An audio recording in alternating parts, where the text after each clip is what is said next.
Hello, everyone, and welcome to Beyond Bandwidth, Leviton's podcast series where we dive into network technology's hottest topics. I am your host from Leviton Network Solutions, Roy Chamberlain. The discussion for this series is DAS. Today, we have a great conversation between our own Senior Product Manager, Mike Connaughton, and Stephen Kowal from Nextivity. For this conversation, Mike was able to connect with Stephen on the road during a recent Nextivity roadshow trip. Take it away, Mike. Hi, everyone. This is Mike Connaughton. I'm a Senior Product Manager here at Leviton Network Solutions, and I'm joined today by Stephen Kowal. So, Stephen, why don't you introduce yourself, please? Hey, Mike. First, let me say thank you so much for having us on or having me on. I appreciate it. As you said, I'm Stephen Kowal. I'm the Chief Commercial Officer here at Nextivity. I have been with Nextivity for the past 2.5 years, and prior to that, I'm an industry veteran. I had spent 22 years at another company that offered large DAS solutions and structured cabling too. So looking forward to this conversation with you. As Leviton, and I think I would say is a broader term, the structured cabling industry, one of the things that's most interesting to us about your product set, specifically the Quattro product set, is that you guys use twisted pair as a means of distributing the signal.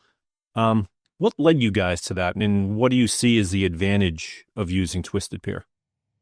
Yeah, so number one, Nextivity's claim to fame really is that our products are the easiest to design and deploy, right? There's a lot of things built into them with the intelligence that would protect the macro networks and also make installation and commissioning very simple and very easy to do.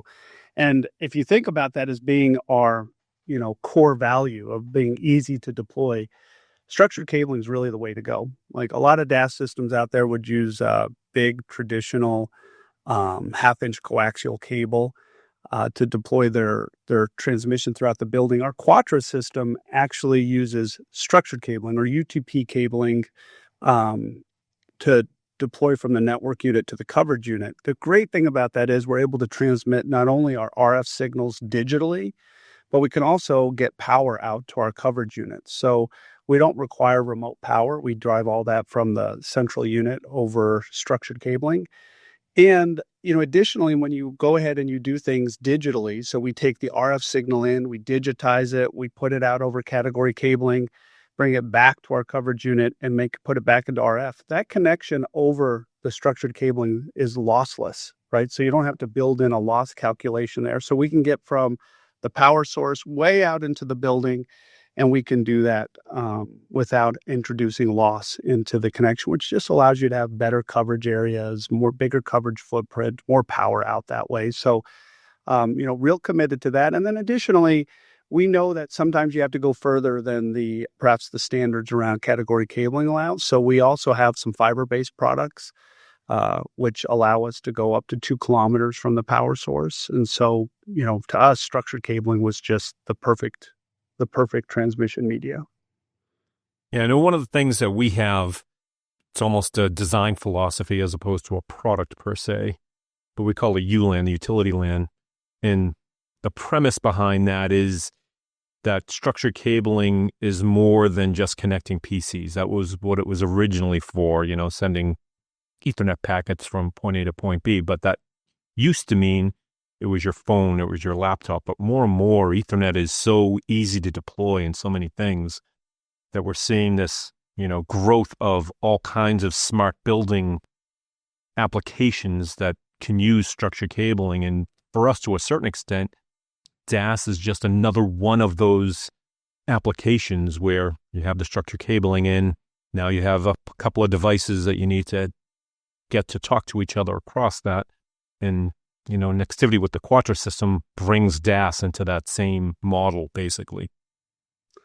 Yeah, I think what you guys are doing with ULAN is fantastic because, as you look at what we'll call is just connectivity amongst devices inside of the building, structured cabling, it's there, it's pervasive, it's easy to deploy. IT departments are very comfortable with it, and it's reusable, right? I mean, so today we can plug in, a wireless access point for Wi-Fi, and then we can plug in our sensor networks, and we can do things like that. And with our Quattro system, we keep referencing DAS, But our newest announcements also allow us over the exact same infrastructure to not only deploy DAS, we can deploy Zigbee over it, and we can deploy gunshot detection over it, right? So when you think about that, you add, the Quattro system over a Leviton system, part of the ULAN, methodology. There's just so much that we can bring to a customer. And with what you're doing with structured cabling and, protecting that investment and longevity, us making sure that our systems don't just do DAS, but that we're aggregating other things over one standard infrastructure, I think it just matches up perfectly. Yeah, that's one of the things. I mean, I think back many, many, many years ago, when I was kind of growing up in the industry, there was, at any particular enterprise customer, could be a school, could be an insurance company, there was the quote-unquote phone guy and there was a quote-unquote data guy. And there were two different people. They had their own infrastructure. But that went away. I mean, today people don't, there's hardly phones anymore. That's the whole impetus behind DAS now. But that infrastructure converged because of all kinds of benefits you get from that. And to me now, there's more of that. You mentioned the IT guy, the IT facility manager, let's say. Part of the, I'll say, knowledge curve people went through back in the day, whether it was the phone guy or the data guy, is they had to give up some amount of control. That, all right, I have to ask somebody for help now when my device isn't connecting at the other end. I don't have my hands on it. Today, I can see that happening in kind of the security world or again, HVAC. I don't want to have to go ask the IT guy to turn on my thermostat because it's not responding. But I think those things will evolve over time. And to me, that's one of the things that I have picked up in conversations over the years. DAS kind of sat outside of the IT manager's control. They thought of that as being somebody else deals with that. But if, as the world changes and they view that as, oh no, it's just another communication channel within my building, they can take advantage of that instead of just looking for somebody else to fix the problem.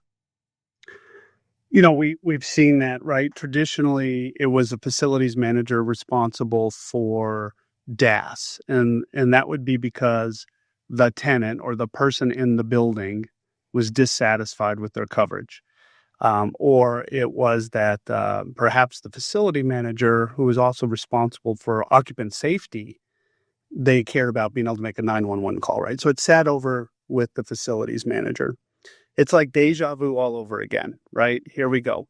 Now you start looking at this and saying, well, people are deploying Zigbee networks inside of a building because they're doing wireless connectivity for sensors and things like that. I mean, the other side of the Leviton business has a whole bunch of these Zigbee connections that would be out there. And those are going to fall more, perhaps as a network infrastructure over to the IT side, right? There's now more devices inside of a building than an IT person would be responsible for that might have a low power cellular modem in it.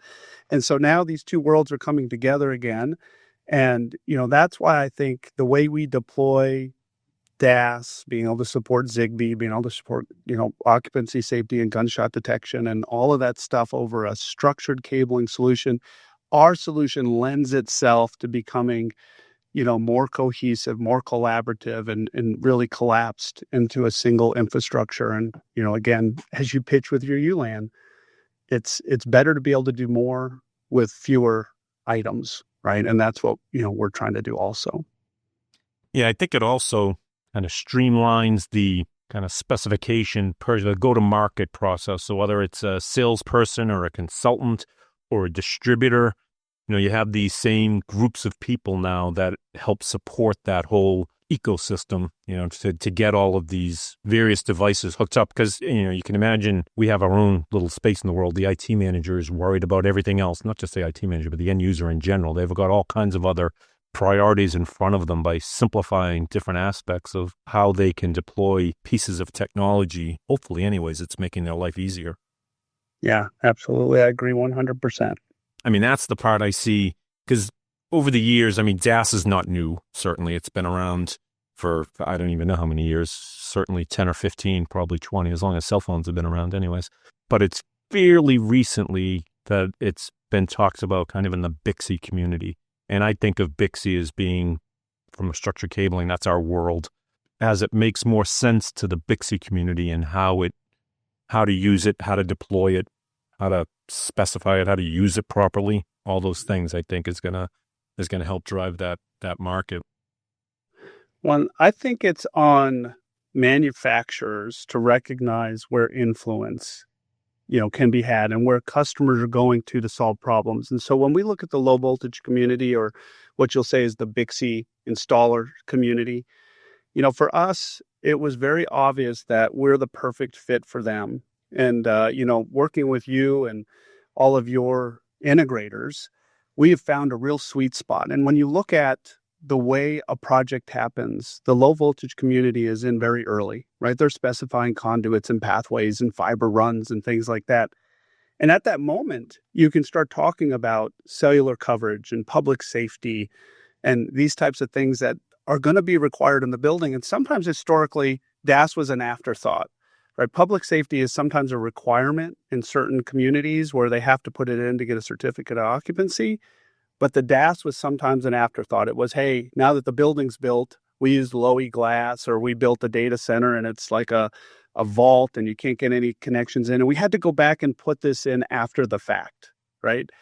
Well, that's on two sides. One, we're working with your consultants and we're working with the integrators to try to tell people that, look, there's actually a very easy way to deploy DAS inside of a building. It's over structured cabling. It's off air, so it doesn't require carrier interaction. And we can just specify that in right from the beginning. Now, if they go with the ULAN messaging and deploy structured cabling throughout it, if you move in and then you still need to have, you realize that you need DAS, we can now come in and use that infrastructure that you put out there with the lowest disruption, to an end user. And so whether it's a brownfield site or a greenfield site, being able to deploy over structured cabling, being able to have a smart solution that says, hey, you don't have to have all these RF engineers on staff. And, our system is smart enough to understand the ones that are closer to the window shouldn't broadcast as heavily, and the ones that are in the center of the building should have more power. That's fantastic for all of these Bixby installers. And so I applaud Bixby for taking this on more. I applaud, Leviton for, obviously being interested in supporting systems like the Nextivity Quattro solution. And I think that it's going to solve a lot more problems for a lot more customers out there in a manner that they never even knew was possible. Yeah, that's one of the stats that, it's a couple of years old now that I saw it, but when you talk about the ease of deployment, because most buildings, overwhelmingly most buildings, don't have DAS coverage. And part of that is because they didn't need it and maybe still don't need it. But a lot of it is because there's this kind of learned expectation that it's expensive to put in DAS. It's not a simple way to put it in. So if you don't mind, for people that aren't aware, do you want to talk through? Because when I first encountered DAS, it was, something that went into a football stadium or convention center, where you're going to have 50,000 people trying to access it at the same time. That's not the same type of DAS generally that you're going to see in a carpeted office space. Do you want to take a second just to walk people through what are those different types of DAS and why that deployment issue becomes the ease of deployment, why that issue is so important in the commercial space? Yeah, absolutely. And so, you talk about the big stadium, these large congregations of people in an area, those are capacity issues, right? And so think about when you have been in a big stadium, you have bars, but you can't send your picture or your video out, right? That's because you've overburdened the system. You have coverage, but you don't have capacity. Most of the buildings out there today, it's a coverage issue, not a capacity issue, because of the way there's a lot of things happening. And, I'll kind of highlight just a couple of them. Number one is your proximity to the tower. You may be too far from it, and, the signal dissipates over distance and it can't get into your building. That could be the first thing that does it. The second thing that could do it is RF signals are directional. So you could have another building between you and the tower. You could have a mountain. You could have something like that. The third thing that's happening is we go from 2G to 3G to 4G to 5G. We're going up in frequency. As you go up in frequency, the ability to penetrate a building goes down, right? And if you think about UHF, VHF radios, they penetrate buildings very easily. They're very low frequency. 700-800 megahertz radios that the first responders use, those two-way radios, again, low frequencies. Cellular is operating up to like 3,500 megahertz, right? Those megahertz are not penetrating into the building very well. And then you think about the building, it's got lowy glass, cement, there's all sorts of things we're doing to prevent cellular from getting into it. So now you think about how do you remediate or how do you fix that problem? But traditionally, like you said, you would go to the carrier and the carrier would have to put a base station inside your building and times that by 3. So 3 carriers have to put it in. They have to put dedicated fiber in to backhaul it out of the building. Not really necessary. That's about $180,000 worth of costs that the carrier has to do. And the carrier's not interested in doing that when they have a good macro network outside the building. So now what's the customer going to do? Well, they would look to just a couple other things. You could do a small cell, which, in general would go over your standard backhaul network, but it's going to have a lower coverage area. So in a larger building, that's not going to work out very well. You're going to need a lot of them. So what people have started to understand is that there's another option out there, and it's called off-air. And we're an off-air cellular coverage company. So what we do is we go up on the roof, we take some measurements, and we point an antenna at the tower that's best capable of supporting the carrier, right? We're very carrier specific. We're what they call carrier channelized. So we point one antenna at AT&T, one at T-Mobile, one at Verizon. We capture those signals and we bring them into the building, and then we distribute them throughout the building. So all the phones inside the building are actually participating in the outdoor network, but we've just eliminated all the effects of the building, the distance, things that are blocking it. We like to say we bring the power of the macro network indoors. They've spent billions of dollars on it. You shouldn't have to inside your building, right? So we're just harnessing that power that's out there and we're bringing it into the building. And it doesn't require carrier interaction. It doesn't require licensing. You can just go buy it off of a distributor shelf, go to a certified partner and have it installed inside your building. And it's up and running and you've got coverage. And since we're carrier channelized, what that means is we treat AT&T, T-Mobile, and Verizon as 3 separate signals, and we can amplify all of them independently. Whereas some other coaxial-based products, they're what they call wideband, and wideband just takes the highest and amplifies it up, which means that all the ones below it can amplify just a little bit. So the same, let's say, disproportional coverage you had outside the building, you'll have disproportional coverage inside the building. That's really the biggest advantage of our smart system that we put into buildings. Yeah. So when I think of that, the off-air, there's various terms used for that, passive DAS, whatever. There's kind of terms that are generally thrown about out there. To me, one of the big advantages about that is that kind of it's, relatively speaking, easy to get installed. From the time you decide as a business owner, I need a DAS, it can be up and running. You can count that lead time in weeks, as opposed to an active DAS. It could be years. It's like 12, 18 months from the time you decide, yes, we're going to have that, to the time it gets turned up.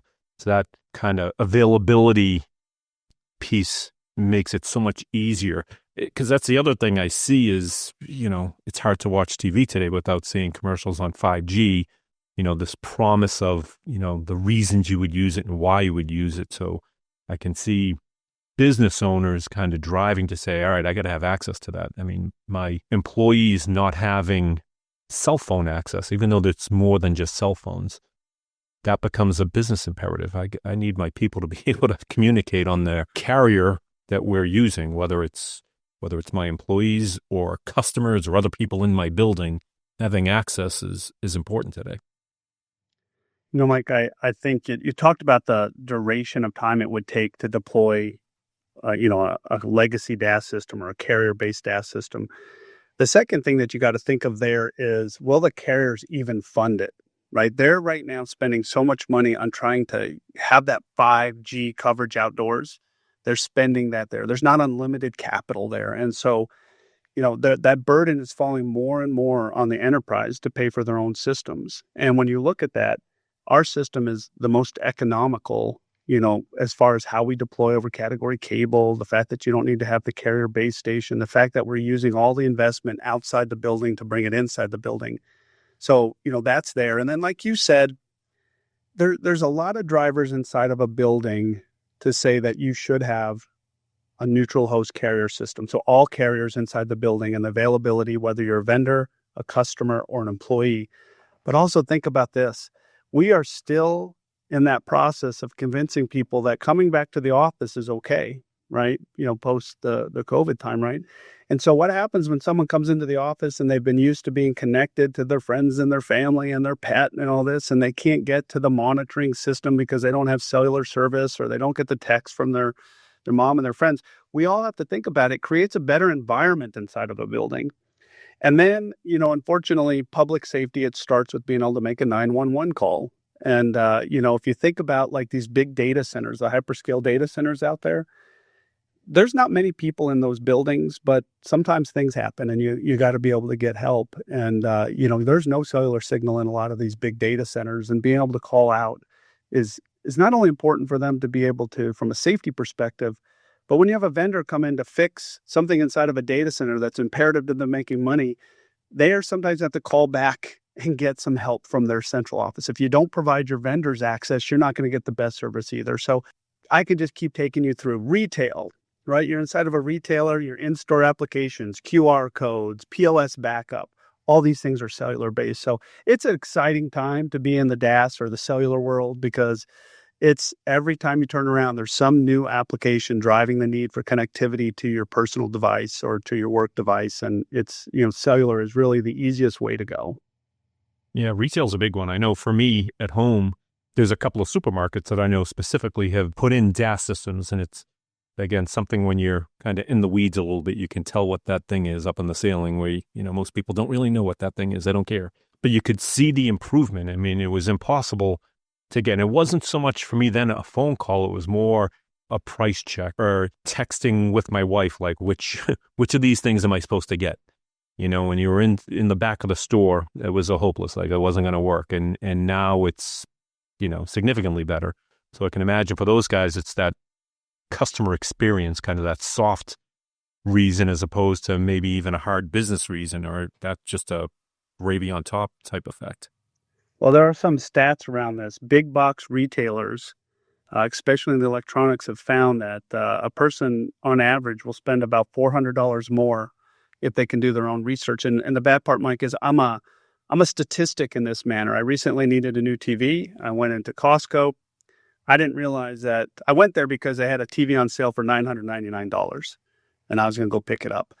I got in there and I didn't know the difference between OLED, ILED, ULED. I didn't know super black, fast refresh rates. By the time I was finished doing research on my phone, I was at a $1,499 TV, right? So they found that people, they just want to be able to affirm their desire, right? And so if you can get on and do the research, you'll sell yourself up. Also, they've started to realize that people who go into the retailers used to be afraid of allowing access because they thought they would go onto Amazon and buy it, right? That you talked about getting a price check.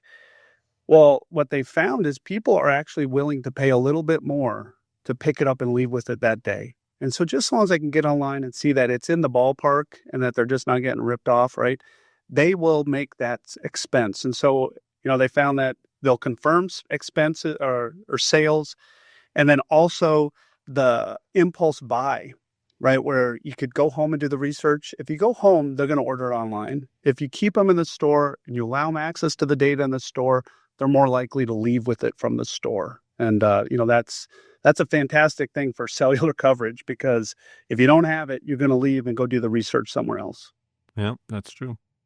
So going to shift gears a little bit to something you mentioned earlier, which is private networking or CBRS. And here in Fuquay, I sit in the Fuquay Marina plant. We have an expansion going on, and I know we're putting in, one of the new systems that's going to have private networking. We're still a couple of months at this point away from moving in there.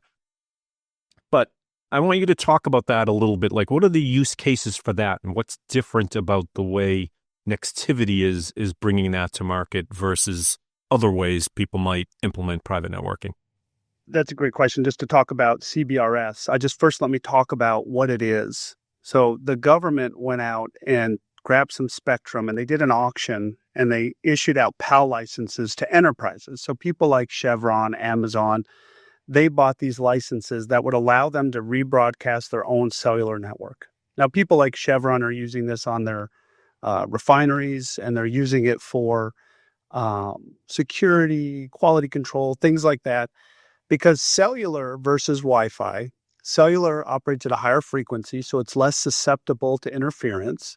Cellular has, better security because it's eSIM or SIM-based versus software-based. And then it allows it to be private so that and it handles mobility better, I should say. So if you think about the way Wi-Fi was built, it was built to pick up your laptop, move it to another room and use it there. Whereas cellular was built to drive 75 miles an hour down the road and maintain your connection, right? So security, mobility, and interference are the reasons people would want to use cellular over Wi-Fi. So now that's great for all the big enterprises that were able to buy that spectrum. But what does the everyday normal enterprise or middle price do in this area if they wanted to have their own private cellular network? Nextivity's approach to this is try to make it as simple as possible. Remember, I said from the beginning, our goal is simple installation, simple design, simple install. What we've done is in our Quatra solution, we have a port that supports CBRS. So you've already installed Quatra to support AT&T, T-Mobile, and Verizon. And now you say, well, wait a minute, I think I want to try private networking. I want to have a private cellular network in here so that I can use SIM card-based applications internal to my building.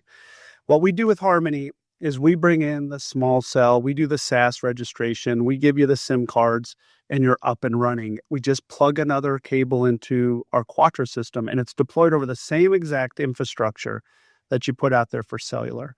If you think about verticals that are adopting this early, think about like a hospital. When you go in to the hospital and they come in and take all your information, they're doing that on a computer that's on a cart, right? That cart's attached to the Wi-Fi network. Also on that Wi-Fi access point is a guest network. If they ever get hacked, they have a HIPAA violation because they're giving access to personal information. So hospitals are moving those carts over to CBRS so that they're on a cellular network, more security, highly mobile, less susceptible to interference. Think about warehouse, distribution, automated pick, pack, ship, these robots going around. Again, highly mobile. You don't want anybody to hack them, and you don't want the interference inside of there with like big machines that are spooling cable and stuff like that. So what we've done is we've made a very easy OpEx model to implement CBRS over your existing Quatra hardware. It's very simple to implement, and I'm excited to see it go into your facility because, again, we're going in to solve the problem of the office space, but our product is highly scalable. So once we see it out into the factory and we start to connect your quality control and your maintenance equipment and any of the robotics that you guys have to run your factories, you guys are going to be able to just show how, hey, look, we can do normal cellular and use the same exact infrastructure to support our factory with CBRS. Yeah. I usually use the example. And you mentioned Wi-Fi was really designed that I could pick up my laptop from here and go walk into the conference room without having to plug in an Ethernet cord. To me, that means it's untethered. Yeah, I moved, but that's not really mobile communications. That's just communicating from point A instead of point B, where when you're moving things around, and you mentioned quality control, and I think in the factory, there's a lot of handheld devices that they make checks on various pieces of product as it goes through. Well, they're walking around with that in their hand and making measurements. That's one of those applications where, at least in our eyes, the CBRS connectivity should provide, some benefits of getting real time instead of them making checks and then going back to their offices and downloading it and it getting uploaded into the master file for the traceability. It can be a little bit more real time. Yeah, and I always like to, in this scenario here, say it's not really Wi-Fi or CBRS, right? One is really supportive of the other. And, sometimes IT people, some vendors come in and say that they can replace the entire Wi-Fi network with a CBRS solution. I don't think, and we at Nextivity don't think that's the right way to go. You have native Wi-Fi in your laptop and native Wi-Fi in your, a lot of devices. But what we do think can happen is people come into your building, they're on the public wireless network, AT&T, T-Mobile, Verizon, they don't have to connect to your guest network to have connectivity. That reduces the strain and burden on your IT equipment, right? So it makes the Wi-Fi more usable by your enterprise if you can try to keep more people native to their own phones and their own cellular connectors, right? So that's one thing. Second thing is that sometimes the deficiencies of Wi-Fi handling high interference, high mobility, and highly secure connections can be, penetrated or more susceptible to these things in environments like on a warehouse or a hospital and these types of areas. And so I think they have to live side by side. And so at Nextivity, what we say is that every enterprise should have a 4-tier wireless strategy, right? And the first is Wi-Fi. Everybody has it. It's there. You should have public cellular, right? So supporting the big major carriers into your building. The third is you should be able to support private cellular. And finally, you should be able to support wireless IoT devices like Zigbee, right? Don't be accidental about how you do these 4 things. Be purposeful. Take the same purposeful attention that you do with Wi-Fi as you do with public cellular, private cellular, and IoT. And I think enterprises are starting to embrace this and understand it. We don't do Wi-Fi, but we take care of the other 3, right? And so we can really help them reduce the number of vendors that they have in the building, and help them standardize, help them go global. These are all things that why companies like Leviton and Nextivity partner up so well, because we take the same approach basically to wireless as you guys to the wired network. All right, awesome. Anything else you think we missed? You think we should cover? No, I just appreciate you having us on and letting us talk. I think you guys have a great group of listeners, partners, consultants, and just any chance that we get to sit down and talk to you, we really appreciate it. And if anybody has some needs around cellular or public safety coverage or private networking, we'd be happy to help them out. I appreciate your time, Stephen. Until next time, Mike Connaughton here from Leviton and Beyond Bandwidth. Thanks, everyone. Beyond Bandwidth is a podcast series produced by Leviton Network Solutions.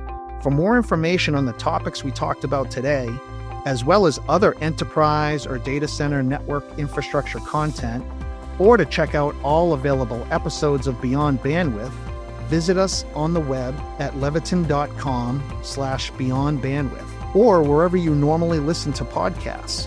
If you enjoyed this episode, we'd appreciate you leaving an honest review in your podcast application.